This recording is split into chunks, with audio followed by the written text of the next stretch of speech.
Hey guys welcome back to my channel અને અમે કરી રહ્યા છીએ તૈયારી શણગાર શેનો શણગાર એ તો તમને લોકોને ખબર જ હશે. આજે છે ગણેશ ચોથ અને રાત્રે પતાવી દીધી હતી એની તૈયારી આખી. સવારમાં મસ્ત તૈયાર થઈ અને હું ને નિમેશ નીકળી ગયા હતા ગણપતિ બાપાને લેવા માટે, ઘરે તેડવા માટે.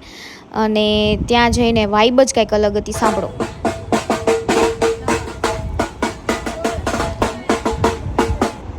પછી આવ્યા ઘરે અને સામયું કર્યું પીયુબેને અમારા ગણપતિ બાપાની. પહેલાં તો મેં જે કપડું હતું એ હટાવ્યું, એણે કરી પૂજા, ચાંદલો કર્યો, ચોખા ચોયડા, આરતી કરી અને સાક્ષાત જાણે ગણપતિજી અમારા ઘરે પધાર્યા હોય એવું અમને લાગતું હતું. પછી મેં પણ ચાંદલો, ચોખા અને એમને વધાવ્યા કે ઘરે આવો, અમારી સુખ શાંતિ સમૃદ્ધિ રિદ્ધિ સિદ્ધિ લઈને. અને બહુ જ આમ એકદમ મસ્ત વાઇબ લાગતી હતી, ખુશીનો માહોલ હતો. ગણપતિ બાપાનો જય જયકાર તો બને જ. અને પછી નિમેશે એને મેં લઈને બાજટ ઉપર બેસાડી દીધા. બધી જ સામગ્રીઓ રેડી હતી. પૂજાની ફ્રૂટ રેડી હતું, પ્રસાદી રેડી હતી, આરતીની થાળી રેડી હતી. બધું જે કાંઈ એની પૂજા કરવા માટે કળશ ને બધું જોઈએ બધું તૈયાર હતું.